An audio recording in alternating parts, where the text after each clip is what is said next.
centaines de milliers, des millions en France, en Europe et dans le monde, pour la paix. Et j'ajouterai un esprit de résistance, un esprit de refondation. Résistance contre d'abord l'oligarchie financière, qui, pour conserver son pouvoir, porte avec elle la guerre, les sanctions de l'Union européenne et Emmanuel Macron. Comme les rats portent la peste. Résistance contre les faux souverainistes, les souverainistes européens, menteurs patentés qui parlent de ce qui n'existe pas, et les partisans d'un repli communautaire qui vivent dans l'illusion de passion triste, au lieu de rendre la France exemplaire pour tous. Refondation surtout, retrouvons l'esprit d'équipage, l'esprit de la France, contre les rapaces et les fossoyeurs qui ont vendu et vendent notre pays à la découpe. Donnons la parole à la paix, sans nous borner à manifester contre la paix. Patriotes et citoyens du monde, comme au grand moment de notre histoire, pour offrir à l'humanité le meilleur de nous-mêmes, pour que notre France retrouve son rang, enfin, catalyseur, inspiratrice du monde qui vient, pourvu qu'il vienne, auprès des pays qui, dans le monde, se battent pour leur propre nation, contre ceux qui les occupent, pour une nouvelle architecture mondiale de sécurité et de développement mutuel. Retrouver l'esprit du traité de Westphalie et retrouver l'esprit de ce traité à la dimension de notre siècle. Nous ne sommes pas seuls, nous ne sommes pas seuls, mais nous devons être beaucoup plus nombreux. Nous devons convaincre, battons-nous pour le faire.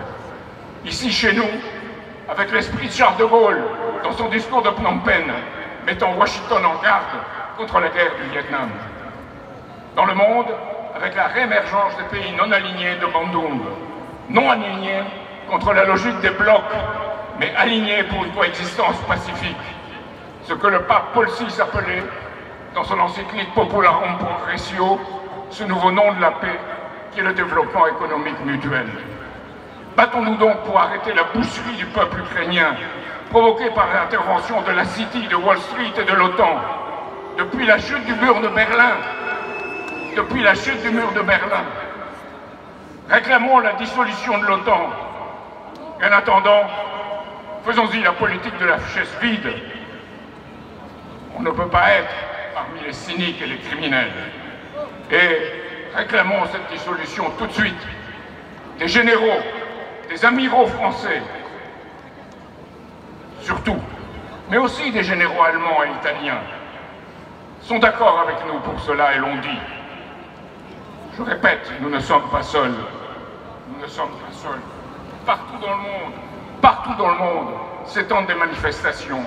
À Washington, le 19, Rage Against the War, la rage contre la guerre, avec la participation de Scott Ritter, Tulsi Gabbard et tous ceux qui ont hier dénoncé la guerre contre l'Irak et qui sont mes amis américains. À Bruxelles, le 26, à Berlin, le 25, à Rome et ailleurs, des religieux baptistes inspirés par l'esprit de Martin Luther King, des prêtres catholiques, des pasteurs et même quelques imams courageux. Nous avons, pour notre part, avec notre Institut Schiller International, appelé à manifester partout et soutenons un appel au pape pour accueillir une conférence de la paix sans conditions préalables. Une intervention comme l'avait fait Jean XXIII au moment de la crise des missiles de Cuba. Cette crise des missiles de Cuba que l'anglosphère essaye de refaire avec une crise des missiles de Crimée. Ils l'ont dit, il faut les arrêter. Je soutiens toute initiative dans ce sens. Celle aussi du mouvement de la paix et l'Association des Républicains Anciens Combattants. Nous ne sommes ici aujourd'hui, j'en suis convaincu, que l'avant-garde. Bientôt nous serons très nombreux, car nous sommes le cœur et l'esprit du peuple. Merci donc aux patriotes de nous avoir rassemblés. Merci à leur détermination et merci à être encore plus déterminés à l'avenir. Merci à tous. Merci beaucoup à Monsieur Jacques Cheminade.